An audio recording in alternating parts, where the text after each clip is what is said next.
What's going on, YouTube? Earth Power here with CBH and Gorby.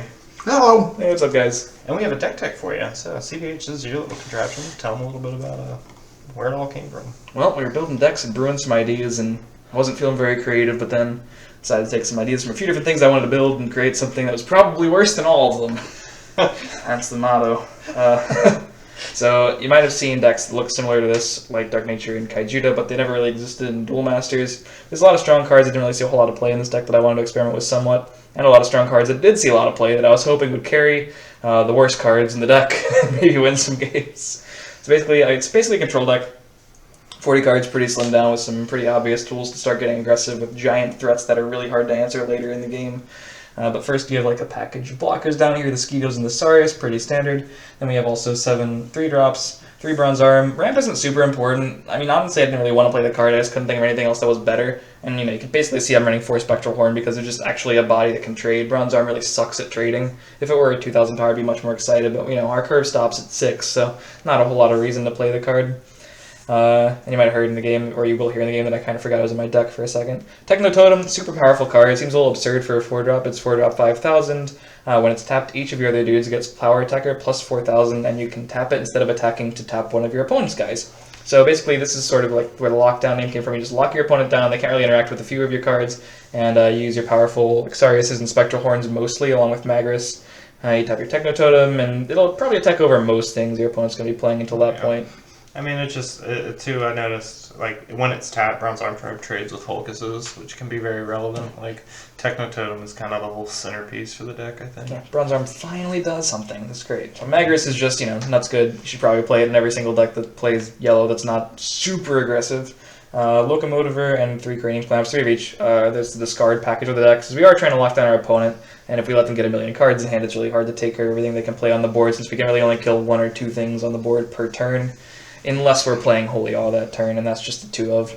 But yeah, Holy Awe and Pit also don't really need to talk about them too much because they're pretty standard. Just running 2 Awes, it could be a mistake, it could be a 3 of. In fact, Bronze Arm Tribe itself might be a mistake, but we're also, you know, also trying to think about our Nature Men because, you know, 8 of our 14 cards come into play tapped for Nature. That's a thing.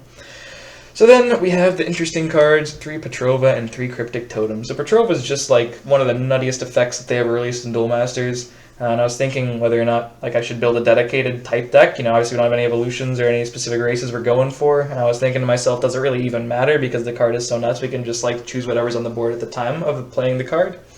Except for other Petrovas, obviously. And it also, we also have a lot of, besides initiatives, because Sarius and Magus are really good, Techno Totem and Cryptic Totem are both mystery totems. That's kind of cool if you want to make your sort of powerful threats really, really difficult to remove. And then Cryptic Totem, obviously, is just your way to bypass the shield triggers, because if you're playing a control deck, you should probably have a way to do that.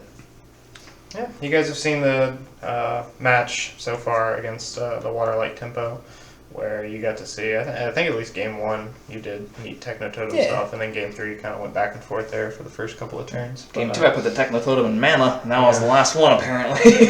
Yeah, There were no more. So it's just, yeah, when Techno Totem gets online, I think it's just one of the hardest cards to beat in the game. The Cranium Clamp's also very important. It could even be a 4 for this deck because you don't have a lot of ways to deal with multiple threats at the same time, so I was thinking maybe maxing out that or going 3 Awes could be important for this deck. And then final thoughts on this deck, why no Soul Swap? I don't know. First I was thinking about it, and it's definitely a really good card.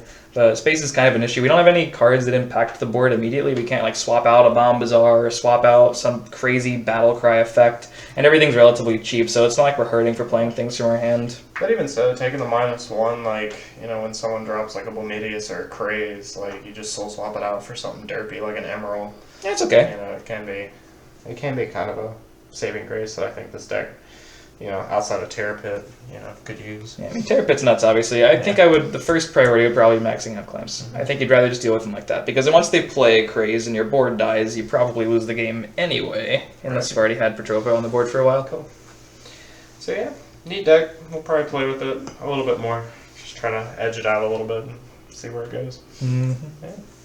Final thoughts on the deck itself? And that's about it. Hopefully you enjoyed the video. Yes, sir. Alright, leave a like, comment, subscribe. Check out all of us on the social medias in the descriptions below. And we'll see you guys next time. Peach. Bye.